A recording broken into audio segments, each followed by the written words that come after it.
Sou delegado da Polícia Civil de Minas Gerais, atuo há 13 anos em Caratinga na área de fraudes, né? Estelionato, fraudes, falsificações. E durante esse período aí nós tivemos vários casos aí na região e envolvendo vítimas da região, mas com autores nos mais distantes locais do Brasil, né? Que envolvendo fraudes e estelionatos. Perfeito. Então? Prazer, Edgar. Meu nome é Roberto.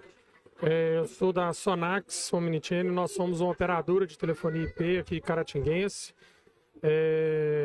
E trabalhamos com telefonia e com sistemas que proporcionam às empresas a fazer comunicação. E, infelizmente, a gente contribui muito para a polícia aí, com investigações de clientes que utilizam, infelizmente, das infraestruturas de telefonia para poder fazer operações ilícitas aí.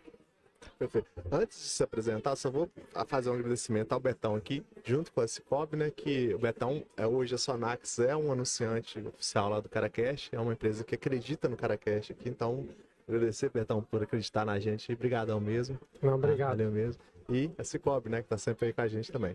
Pode perguntar. Para quem não me conhece, não viu ontem aí, meu nome é Luísa, trabalho no Cicobi e eu trabalho diretamente na área de fraude, diretamente com os associados e nessa parte de prevenção também. E hoje a gente está aqui com eles para a gente falar um pouquinho mais sobre segurança cibernética. A gente tem muita abordagem com os nossos associados em questão de ligações se passando pelo Cicobi, utilizando o número real das nossas agências e o nome do Cicobi Credit Cooper que aparece diretamente no celular dos associados. E a gente fala que é bula, né, do identificador de chamada, às vezes não é nem isso. E aí a gente queria saber de vocês, são mais especialistas nessa área, né? Como que isso acontece? Porque aí o associado acha que realmente nós estamos entrando em contato com ele e efetiva um golpe muito mais fácil. Na parte de tecnologia, a gente está no mercado aí desde 2004, eu falei um pouquinho que a gente trabalha com o serviço de telecomunicação e graças a Deus hoje a gente atende mais de 3.500 clientes lícitos que precisam da tecnologia todos os dias para poder comunicar com os clientes. Mas infelizmente a tecnologia, não vou nem falar que ela é falha, ela permite que fraudes como essa aconteçam hoje, porque existem muitas operadoras, como se diz, não vou nem falar que amadoras, mas ilícitas mesmo. Pessoas que utilizam do processo de telefonia ilicitamente, igual eu estava conversando com o Luizinho aqui mais cedo, sobre sistemas que permitem essa troca de numeração. E hoje qualquer operadora tem condição de fazer isso, só que é regulamentado pela Anatel a proibição disso. Então, hoje tem regulamentações que não pode uma operadora alterar o caleride, que a gente fala, do número. Ele não pode se passar por outra pessoa. Essa prática hoje chama spoofing. Então, é uma prática de falsificação do número de distinto e aí você consegue alterar e mascarar aquilo. Só que isso é proibido, ou seja, qualquer operadora, qualquer empresa de sistema, igual a gente, nós somos operadora, nós somos uma empresa de sistema, que fizer isso, está fazendo ilegalmente. Então a Anatel ela vem já há muito tempo combatendo isso e fazendo várias medidas para, multar e acabar, proibido já mas acabar com essa prática. E a principal dela, aí deixar o Luizinho falar um pouquinho, é a entrada do Steer Shake. O Steer Shake, ele já está desde o ano passado em teste. O Steer Shake é um protocolo de segurança na ligação. O que ele vai fazer? Eu, como operadora, vou permitir a ligação do meu cliente, que é a Cicobi, para o cliente dela. Só que o seguinte, no meio do caminho, eu vou ter um protocolo de verificação. E eu vou validar se o Cicobi que está ligando com o número dele é verdadeiro. A gente vai ter essa criptografia e esse protocolo. E aí eu vou passar a chamada para frente. E no celular da pessoa ela vai estar preparada para poder ver um sinalzinho de verificação. então ela vai saber que aquela ligação é verificada. Isso hoje já existe, inclusive a gente está fazendo o teste já. Só que o grande problema hoje é a infraestrutura do país, que essa regulamentação, essa obrigação, ela era voluntária, ou seja, não era uma obrigação, era voluntária. Então as operadoras tinham voluntariamente como aderir isso. Só que o grande problema é que os aparelhos celulares não eram preparados, a infraestrutura não era preparada, então as operadoras praticamente não faziam. Aí, a partir desse ano, a Anatel ela obrigou as operadoras, todas as operadoras, até com prazo de 3 anos, a homologar o T-Shape.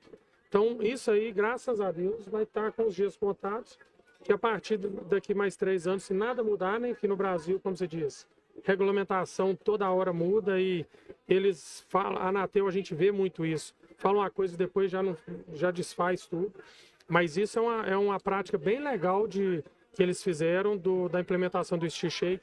Estados Unidos já usa isso, Canadá já usa isso, e vários países, que é a verificação. Aí vai acabar com isso. Mas, infelizmente, hoje é possível fazer, por mais que a Anatel multa, cara, tem muita operadora ainda que permite essas fraudes, pela renda que tem, entendeu? Hoje, graças a Deus, a gente já baniu isso, a gente tem várias coisas, a gente tem um compliance lá, até de contratação. Hoje a pessoa, para contratar a gente só vende para a empresa.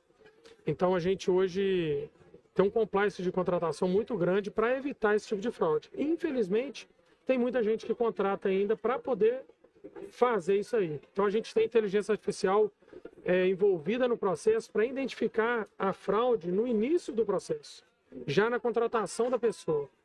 E se ela entra, a gente tem durante o processo. Então hoje, infelizmente, a gente tem uma taxa de 20% a 30% hoje de fraudadores tentando contratar nosso serviço mensalmente. Imagina só. O Betão falou que o índice de 20% a 30% de pessoas tentando contratar, isso reflete num aumento da prática de estelionatos. Com a pandemia, as relações comerciais passaram a ser feitas por meios digitais. Até a pandemia, todas as transações bancárias você tinha que ir no banco, no máximo um aplicativo de celular, mas mesmo assim os aplicativos tinham restrições quanto a valores. E com a pandemia, o isolamento social, os bancos passaram a criar canais de WhatsApp, facilitar mesmo as negociações virtuais. Isso gerou um aumento do crime de estelionato, que hoje é o crime mais praticado no Brasil. Esse golpe das ligações telefônicas e de mensagens de texto se passando por instituições bancárias para fraudar clientes, esses golpes são muito comuns na região de Caratinga, inclusive. E aí, não só com a utilização de alteração do identificador de chamadas, como o Betão disse aqui, mas também com utilizações de números de Caratinga. Então a pessoa fala assim, não, mas foi quem me ligou do DDD 33. Isso é feito por meio da alteração do identificador ou da aquisição de um chip com alteração de DDD. E esses operadores permitem isso também. Isso leva à prática de estelionatos por meio desses números telefônicos criados. 2 golpes são muito comuns com essa estratégia, né? O primeiro é ligação do próprio banco, falando que foi feita uma transação financeira, normalmente fora do horário de expediente, para evitar que a pessoa vá até a agência bancária, falando que foi feita uma transação financeira e que o banco está desconfiando de uma fraude e pergunta se a pessoa efetuou a transação. Na hora a pessoa nega e a pessoa fala assim, então eu vou te ajudar a evitar que o dinheiro da sua conta seja retirado. E começa a orientar a pessoa a fazer alguns procedimentos no aplicativo do banco ou até mesmo no caixa eletrônico, já que como já terminou o expediente bancário, o fraudador tem certeza que ninguém lá estará lá para ajudar. Principalmente na sexta-feira, né? Sexta-feira, na verdade, após o expediente bancário, então sim, após o fechamento das agências e final de semana. E aí a pessoa vai até o caixa eletrônico e começa a liberar algumas transações que a pessoa vai orientando como se fosse cancelar a transação fraudulenta. E na verdade a pessoa está transferindo o dinheiro para o fraudador. Então assim, primeiro, qualquer fraude que possa ocorrer na sua conta bancária, nunca o banco vai te orientar a tirar dinheiro da conta. Por quê? Porque essa segurança o banco já tem, ele bloqueia as transações. Então, o fato dele bloquear, ele evita que qualquer outra transação seja feita. Você não tem que retirar dinheiro algum. e nunca o banco vai te orientar a simular financiamentos, PIX, transferências bancárias, como forma de cancelar uma que já foi feita. Então, assim, o correntista tomar cuidado com isso, então, desconfiar ao receber uma ligação dessa e buscar a agência bancária, né? Ou ligar para o número do 0800 do banco, que funciona 24 horas, para saber, ó, está tendo alguma fraude mesmo, e no dia seguinte procurar o gerente dele. Nunca fazer isso fora do expediente bancário. É só para contextualizar aqui, ontem a gente teve aqui, falando também sobre golpes, né? A gente teve com dois militares aqui. Eles estavam falando, eu achei muito interessante, eles estavam falando que a quantidade de pessoas que às vezes sofrem golpe ou tentativa de golpes e não fazem um BO, isso até atrapalha o serviço de investigação do civil, né? Sim, o que acontece? Houve uma alteração legislativa e o crime de estelionato, ele passou a exigir uma manifestação da vítima para que a polícia possa investigar, de uma representação. Há crimes cuja ação penal pode se iniciar por iniciativa do Estado, sem que a vítima manifeste nenhum tipo de vontade, e há crimes que são chamados crimes de ação pública condicionada à representação, que exigem a manifestação de vontade da vítima, que é chamada de representação, no sentido de autorizar o Estado a fazer a persecução penal. O estelionato hoje exige a representação. Então, se a vítima não for na delegacia, fizer o boletim de ocorrência, representar criminalmente, mesmo que eu tome conhecimento do fato, eu não posso agir. Então, assim, é importantíssimo que, uma vez sendo vítima de estelionato, buscar a delegacia de polícia civil o mais rápido possível, levando todos os documentos. É importantíssimo para nós. Foi por WhatsApp. Levar as conversas de WhatsApp, me saber qual número que foi utilizado, qual tipo de conversa foi feita, se houve troca de arquivo, isso é importante para mim. E principalmente os comprovantes de depósito, para que a polícia possa pedir o bloqueio das contas, a quebra de sigilo bancário e até mesmo tentar recuperar essa quantia, caso ainda esteja nas contas. Inclusive a questão também da tentativa, né? Não só o golpe, mas a tentativa também é muito importante para vocês, né? Sim. Pode ser que, numa tentativa, o autor do crime tenha deixado um rastro suficiente para que a gente encontre esses autores. O que eu gostaria de deixar claro é o que esses crimes, normalmente, os autores não estão na região de Caratinga, não estão no estado de Minas Gerais, eles estão fora. Normalmente, São Paulo, Goiás e Mato Grosso. Tá? É o grande, pelas nossas apurações, é onde o foco desses crimes, principalmente em regiões de penitenciárias de segurança máxima e as maiores penitenciárias do Brasil. Tá? Aquela história que isso é feito no presídio, isso é real, tá? Ou envolve pessoas ligadas ao crime organizado e que utilizam hoje o estelionato como forma de financiar o crime organizado. Eles descobriram um meio fácil, né, porque eles estão distantes da vítima, então sim, a chance da atuação policial imediata na prisão em flagrante é pequena, né, e que gera um retorno financeiro alto e rápido. Então, assim, ao invés de roubar banco como faziam no passado, hoje eles obtêm dinheiro para financiar o crime organizado por meio de estelionato. Então, sim, essa informação à polícia é muito importante, porque talvez você fale meu prejuízo foi pequeno, mas a gente pode estar desarticulando uma rede grande aí, que envolve crimes mais graves e que está utilizando o estelionato como forma de financiamento desse crime. Até saiu uma reportagem recente, né? Que a polícia identificou uma quadrilha em São Paulo, um prédio que era só golpes.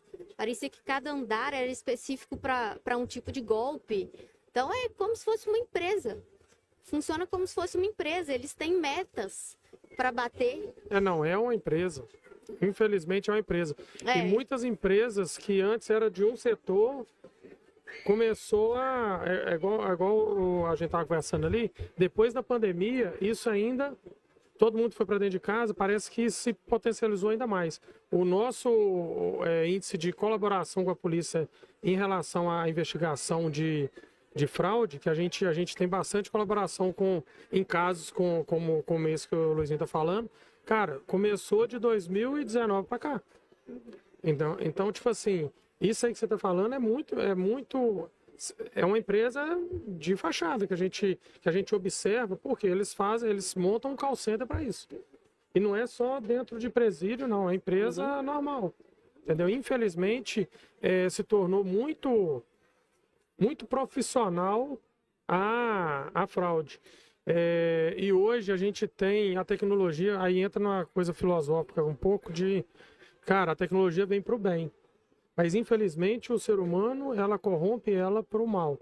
Então, tipo assim, hoje a tecnologia a gente está usando inteligência artificial para ajudar no combate, não vou dar mais detalhes, mas no combate de fraude desde 2023, para poder ajudar. Nós eliminamos, hoje as investigações que a gente ajuda é praticamente de 2019 2020.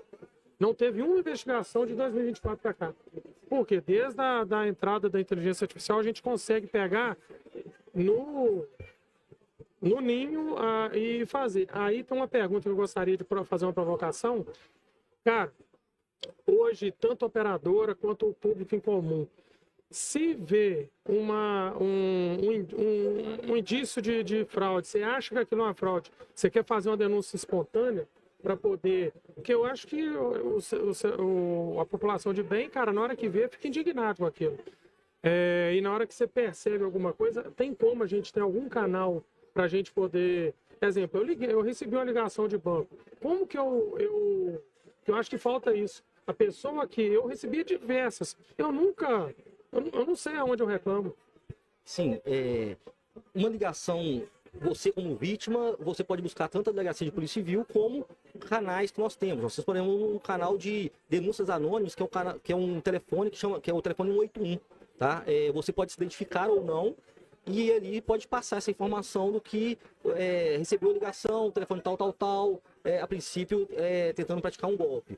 O ideal é ir à delegacia, nos casos de estelionato, porque o estelionato tem esse entrave que ele depende da representação da vítima. E o fato de ter te ligado já é uma tentativa da prática do crime, você é uma vítima, e isso me autoriza a iniciar uma investigação policial a respeito desse fato. Agora, o Betão tá aí para até me ajudar a formular essa pergunta aqui, que é o seguinte: hoje a gente tem algumas tecnologias, né, Betão, chamado igual a Sônia, né, que eles têm expertise para fazer ali, e a gente está falando de um prédio com uma empresa que vai fazer ligações para um determinado número de pessoas. Agora, com a inteligência artificial entrando nessas ligações, isso aí já seria uma coisa de escala assim, mensurável, né?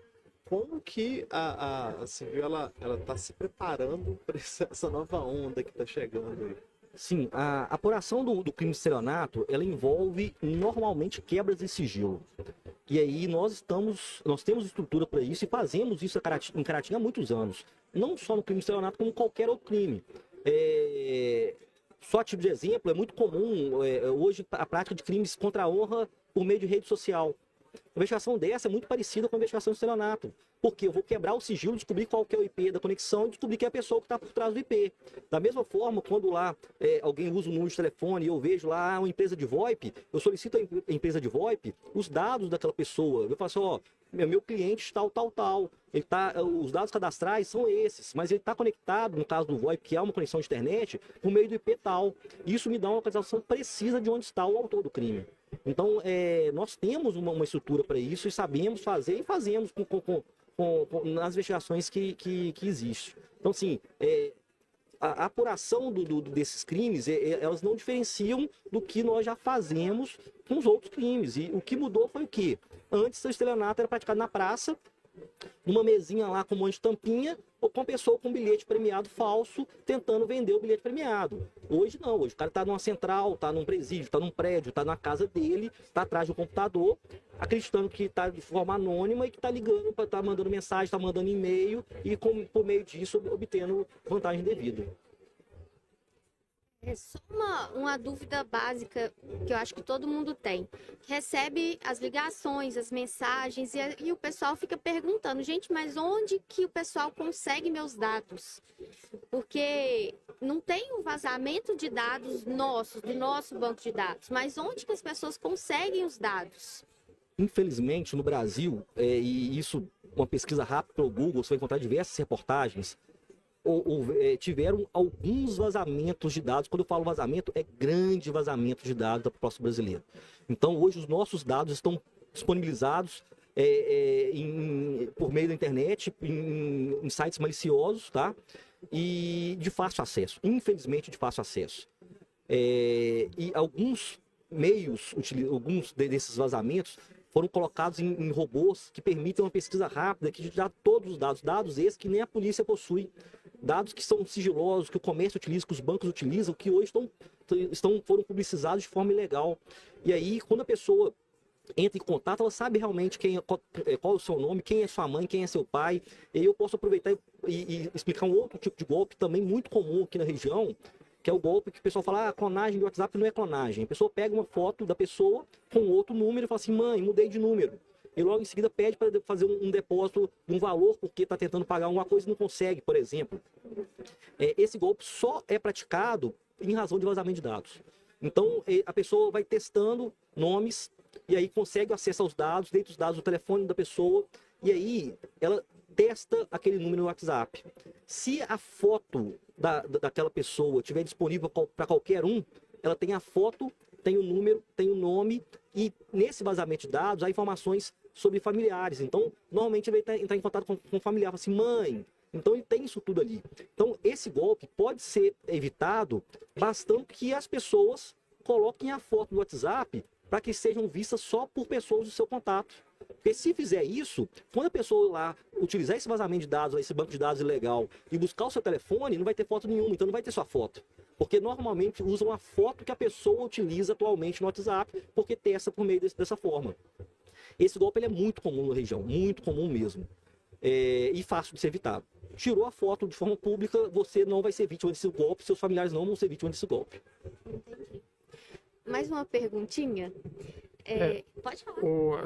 Até aproveitando o que o Luizinho falou, cara, eu acho que o caminho é conscientização. Sim. A tecnologia ela vai melhorar, ela tá caminhando igual o Steve Shake.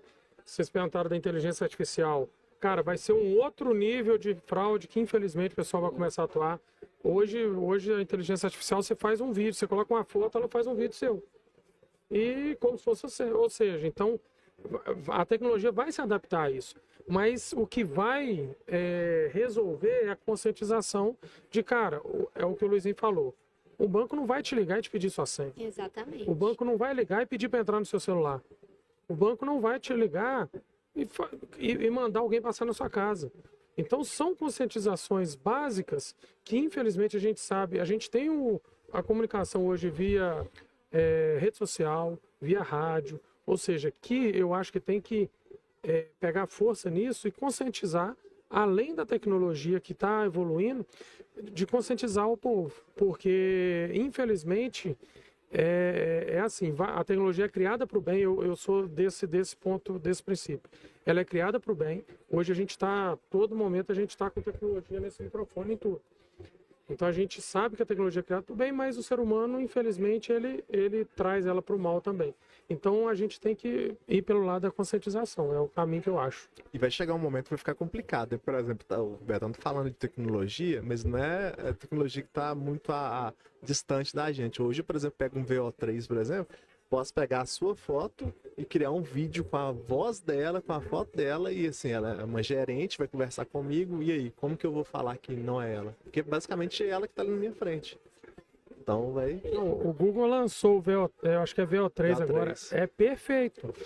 Eu peguei uma foto minha, o Edgar sabe, eu não sou muito das câmeras, eu peguei um vídeo meu lá e falei assim, cara, não preciso falar nunca mais. O vídeo é feito sozinho, entendeu? Então, tipo assim, só que isso infelizmente é usado para o mal. Mas a gente, tipo assim, vai surgir verificações, certificações, que as empresas que criam isso, elas são muito... na verdade, o propósito da empresa que cria isso é pro bem, cara. Não é pro mal. Entendeu? E ela mesma já começa a desenvolver as verificações, entendeu? Posso aproveitar?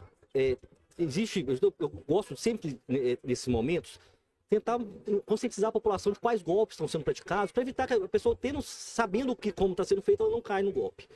E aí tem um tipo de estelionato, que esse é o que causa os maiores prejuízos na região. Os maiores valores vêm dessa modalidade que eu vou explicar agora.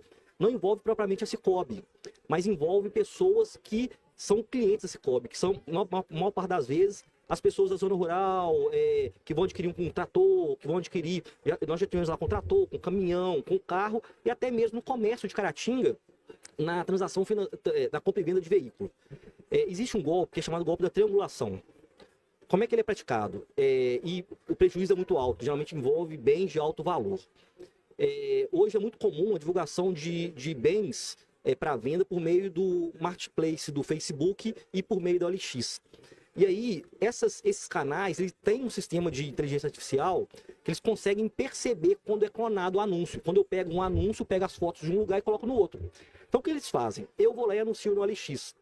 Eles pegam as fotos que eu tenho do meu anúncio e levam para o Facebook, ou vice-versa. E aí, eles divulgam com um valor bem abaixo de mercado. Então, já começa assim, ninguém vende coisa muito barata. Eu já deveria desconfiar aí. Mas anunciam com um valor bem abaixo do mercado para realmente atrair a clientela. E aí, a pessoa começa a conversar com aquele anúncio mais barato. E aquele cara lá que está atrás do anúncio mais barato começa a conversar com um verdadeiro vendedor, que muitas das vezes está vendendo com um valor até mais alto do mercado. E ele acha um comprador querendo pagar e não quer discutir nada. O cara só quer informação e tu tô indo aí. E aí começa a surgir a figura de um terceiro. Então você entra em contato com a pessoa do anúncio. A pessoa do anúncio fala assim, não, o carro não está comigo, está com meu primo, está com meu irmão, está com a pessoa que eu comprei uma fazenda. E aí você vai procurar ele lá. Só que aí, deixa eu te falar, esse carro está entrando no negócio ou porque eu comprei uma coisa, ou porque uma herança. Ele inventa uma relação jurídica qualquer. E aí eu estou pegando esse carro num valor menor. E aí estou passando esse carro para você. Então não fala o valor que você está me pagando, não, que realmente é um valor mais baixo, porque esse carro está tentando negócio, e se ele souber disso, pode atrapalhar meu negócio. E aí a pessoa que está vendendo, a pessoa conta uma outra história. Fala assim, ó, eu estou comprando esse carro, vou passar para o meu cliente, vou passar para a pessoa que comprou, que eu estou comprando a casa dele, porque eu fiz um negócio e esse carro está entrando com um valor mais alto. Então, eu vou colocar lá que eu vou economizar um dinheiro com isso. Então, se não fala o valor que você está pagando, não. E se perguntar, fala que você é meu primo, você é meu irmão, que você me vendeu alguma coisa. Então, os dois chegam lá, e aí, quando chega na delegacia, geralmente as duas partes estão nervosas e negando. Mas a primeira pergunta que eu faço, você mentiu? A pessoa, não, eu não minto. Mentiu ou omitiu. Porque você não falou o preço que você estava pagando para ele, e ele provavelmente falou que era parente do cara, ou que estava vendendo. Foi isso mesmo. E aí se descobre que se qualquer dos dois tivesse contado a verdade, nenhum dos dois teria sofrido prejuízo.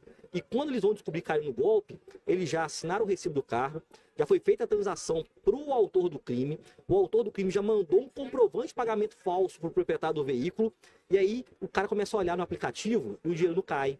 E aí os dois começam a brigar no meio da rua, um acusando o outro de ter aplicado o golpe nele. Quando, na verdade, quem está com o dinheiro do golpe está longe daqui de Caratinga. Então, assim, nós já tivemos casos aqui de caminhão de alto valor, tratores, máquinas agrícolas e principalmente veículos, tá? Esse golpe... Vários associados nossos já... Sim. Esse golpe é muito comum. Então, assim, se as pessoas se conscientizarem, ele não tem como ele ser praticado. Basta contar a verdade. Tá vendendo algum bem, não aceita intermediador de forma nenhuma. Tô vendendo meu carro, é para você? Ah, não, eu vim aqui porque fulano... Não, então não vende. Procura uma outra pessoa para comprar seu veículo. Você que tá comprando. Pô, tô comprando o carro da Luísa. Por que eu vou pagar o Antônio? Se eu tô comprando a Luísa, eu tenho que pagar a Luísa. O dinheiro tem que cair na conta de quem tá lá. O proprietário do carro é a Luísa. O documento do carro tá no nome da Luísa. Então eu vou pagar só pra Luísa. Porque aí eu vou ter o respaldo de que Luísa, eu te paguei, me devolve, me entrego bem. Ah, não, mas eu paguei o Antônio. Por quê? Porque o Antônio falou que ele era o dono do carro. A Luísa era irmã dele, tava passeando no carro. Entendeu? Então esse golpe, ele envolve altos valores. Tá? Nós já tivemos vítimas aqui de 300 mil reais. Tá? E aí? E aí a polícia foi atrás, investigou, até identificou quem é o autor do crime. Mas cadê o dinheiro? Esse dinheiro foi pulverizado em várias contas, e aí a gente vai quebrando sigilo, quebrando sigilo, quebrando sigilo. Quando a gente chega ao final, o dinheiro já sumiu e aí realmente a vítima fica no prejuízo. Então, conscientização. A vítima de estelionato, ela só é vítima de estelionato porque ela quis fazer um negócio muito bom ou ela não teve a cautela devida naquele momento. Do que? Da ligação do banco, quando recebeu uma mensagem ou quando está fazendo alguma negociação. Só para complementar aqui, a nossa área financeira, é raro o contato de uma central ou mesmo gerência com o cliente ou associado. O contato desse lado para o lado do cliente. Para pedir qualquer coisa. Então, assim, se você receber uma ligação, principalmente falar de uma central, é raro isso acontecer. Pedindo dados pessoais ou falando de qualquer transação, então isso com certeza vai ser golpe. Porque hoje em dia, esses controles todos são feitos via sistema e normalmente é tudo automático. Não fica ninguém ali vigiando sua conta, falando assim, essa transação aqui não é normal da Luísa. Não fica ninguém olhando as suas transações. Então, isso tudo é via sistema e é de forma automática. Então, não vai ter ninguém para ficar te ligando e falando que alguém tentou fazer uma transação na sua conta, tentou invadir a sua conta. Não existe isso. E hoje em dia, também é muito difícil você encontrar uma fragilidade na segurança dos aplicativos bancários ou internet banking. É muito raro ter essa fragilidade de segurança. No nosso aplicativo mesmo, desde que eu estou aqui no Cicobi, não conheço algum golpe ou fraude que foi comprovado que houve fragilidade no sistema. Então, normalmente, esses crimes de estelionato e que o associado cai no golpe, tem que ter uma porta de entrada para o bandido conseguir efetivar o golpe. Ou então, pelo próprio titular ali realizar a transação, ou a porta de entrada que ele dá para o golpista ali é clicando num link com vírus, que aí vai entrar o vírus no celular dele, vai ficar vigiando tudo que ele faz ali dentro e conseguir captar todos os dados dele. Nesse tipo de ação, entendeu? Então, até hoje eu não verifiquei, não consegui comprovar ainda que existe uma fragilidade no nosso sistema de segurança. Então, tudo até então indica que há uma porta de entrada para a efetivação desses golpes. Luísa, complementando o que você está me falando, nunca passe códigos de acesso. Encaminhei uma mensagem aí, me confirma o código de acesso. A pessoa liga, se passando pela Cicobi, e pede um código que foi encaminhado para uma mensagem de texto. Normalmente isso é feito para quê? A pessoa assumir o poder do WhatsApp da vítima, assumir o controle do e-mail da vítima, ou assumir um outro aplicativo qualquer. Nós já tivemos casos na investigações nossas em que o WhatsApp é mais comum, e aí a pessoa se passa pela pessoa para pedir dinheiro. Esse é o mais comum. E aí é o telefone mesmo, não é aquela hipótese da foto, não. É a clonagem mesmo do WhatsApp. Por quê? Porque se você encaminha o código, a pessoa que está do outro lado consegue assumir sua conta desde que você não tenha aquela dupla verificação. Que aí só o código basta, a pessoa assume. E aí, quando a pessoa assume, ela começa a pedir várias vezes o código. E aí o WhatsApp entra no modo de segurança e trava o envio do código na posse de quem tiver. Só que o seu WhatsApp está na mão da pessoa que praticou o crime. E aí você, vítima, não consegue retornar o WhatsApp para você. Tem que esperar algumas horas. Aí o WhatsApp até fala quantas horas são, normalmente 24 horas, para que o WhatsApp veja o que está acontecendo e libere. Só que nesse período, aquela pessoa está se passando por você e vai pedir dinheiro, e aí vai mesmo, para familiares e para quem tiver nas suas últimas conversas. E nós já tivemos casos da pessoa conseguir assumir o e-mail da pessoa. E aí é muito sério. Porque hoje, quase todos os sites, eles confirmam a identidade por meio do e-mail cadastrado. E aí a pessoa consegue entrar em muita coisa e fazer um prejuízo muito grande. Então, tomem cuidado com esses códigos encaminhados para as mensagens por mensagem de texto. Nunca repasse por ligação telefônica e nem envie por mensagem. Um WhatsApp que está se passando para esse código, está pedindo o código que foi enviado. Não envia. Não envia. Estou na dúvida. Aguarda, vai na agência, conversa com o gerente, você vai ver que isso não é real, que isso é um golpe, e esse golpe é muito perigoso pelos prejuízos que podem ser causados em razão dele. Agora, eu vou fazer aqui um agradecimento à Cicobi, né, por estar trazendo também um assunto tão relevante como esse. Os quadros estão ficando bem interessantes aqui, porque eu não costumo ver, né, quadros assim, da própria Civil ou PM falando sobre esses golpes, assim, pelo menos na minha percepção, né? Isso é bacana, trazer vocês, né, falarem de uma forma mais leve sobre esse assunto. Eu acho que essa divulgação sobre esse conteúdo aqui é sempre relevante. Eu que agradeço o convite. É muito interessante ter uma pessoa responsável pela tecnologia aqui do lado, um provedor de telefonia aí.